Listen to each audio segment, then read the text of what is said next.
नमस्कार, मेरा नाम डॉक्टर सुवर्चला, जीवा फर्टिलिटी सेंटर्स में साइंटिफिक डायरेक्टर हूँ। पीरियड के दूसरे दिन अक्सर फर्टिलिटी के इन्वेस्टिगेशंस और ट्रीटमेंट किए जाते हैं। ऐसा क्यों होता है, इसका क्या असर होता है ट्रीटमेंट पे और इसका क्या महत्व है इन्वेस्टिगेशंस के, आज के लिए ये टॉपिक का विषय है।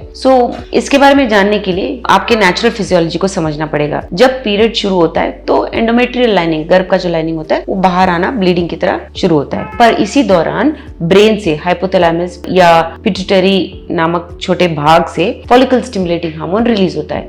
ये हार्मोन ओवरीज को सिग्नल देता है कि अगला बैच ऑफ अंडों को तैयार करो। इन अंडों में से एक ही अंडा रिलीज होगा, लेकिन ये फॉलिकल स्टिमुलेटिंग हार्मोन जैसे जैसा बढ़ता रहेगा, जो स्ट्रॉन्ग अंडा है उसका सिग्नल लेता रहेगा। उसके बाद ल्यूटिनाइजिंग हार्मोन जब रिलीज होता है और जब इसका डोज बढ़ता है तो ये अंडा जो बढ़ रहा है, जो स्ट्रॉन्ग है, वो रिलीज होकर ट्यूब में आके वेट करता है। तो ये सब तो पीरियड के दूसरे दिन के बाद 10-15 दिन के बाद होता है, लेकिन पीरियड के दूसरे दिन का महत्व ये है कि सारे हार्मोन्स ठीक लेवल पे रहते हैं और जब हम इन्वेस्टिगेशंस करते हैं तो हार्मोन लेवल्स भी ठीक से मालूम चलते हैं और जब हम स्कैन करते हैं ओवरीज में कितने अंडे भी पता चलता है। इसे एंट्रल फॉलिकल काउंट कहा जाता है। स्कैन करने पे अगर 5 से 12 हैं या पॉलीसिस्टिक ओवेरियन सिंड्रोम है तो बहुत ज्यादा अगर हैं, अगर आपको प्रीमेच्योर ओवेरियन फेलियर है तो बहुत कम है। ये सब फैक्टर्स को ध्यान रखते हुए स्कैन किया जाता है। डे 2 का महत्व आप समझ गए। एक तो ये देखने के लिए कि अंडे ठीक है या नहीं, दूसरा गर्भ ठीक है कि नहीं देखा जाता है। इन्वेस्टिगेशंस कैसे होते हैं? एक तो ब्लड टेस्ट होता है। ब्लड में follicle stimulating hormone, luteinizing hormone, estrogen, progesterone, inhibin, ये सारे पता लगाए जाते हैं। यही नहीं, पीरियड के दूसरे दिन के साथ कनेक्शन ना होने के बावजूद थायराइड, प्रोलैक्टिन, AMH भी पता लगाया जा सकता है। ब्लड कितना लेवल में है, जिसे CBP कंप्लीट ब्लड पिक्चर कहा जाता है, ये भी किया जाता है। स्कैन्स भी किए जाते हैं इस दौरान पीरियड के दूसरे दिन, ये देखने के लिए कि आपका गर्भ का लाइनिंग ठीक से रिलीज या नहीं, पीरियड की बाहर आ रहा है या नहीं, ओवरीज में कितने अंडे देखे जाते हैं। स्कैन भी बहुत महत्वपूर्ण होता है। इन सारे इन्वेस्टिगेशंस को ध्यान में रखते हुए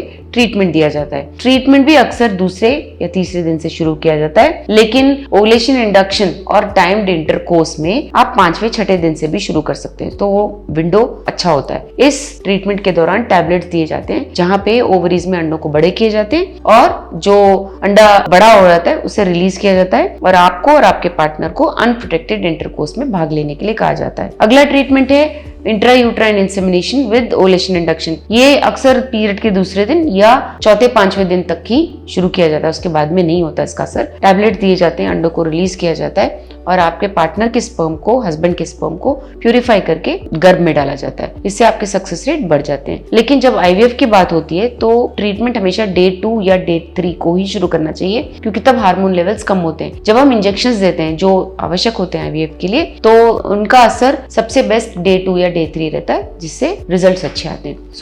डे 2 का महत्व आप समझ गए हो। इन्वेस्टिगेशंस के लिए अच्छा है, ट्रीटमेंट ऑप्शंस के लिए अच्छा है, आपका बॉडी कैसे बिहेव करेगा उसके लिए अच्छा है। इसके बारे में और जानकारी के लिए या ट्रीटमेंट के लिए अवश्य जीवा फर्टिलिटी सेंटर्स आएं। Thank you. हमने इस वीडियो को बनाने में बहुत मेहनत की है, जरूर हमें सब्सक्राइब और लाइक कीजिए। Thank you.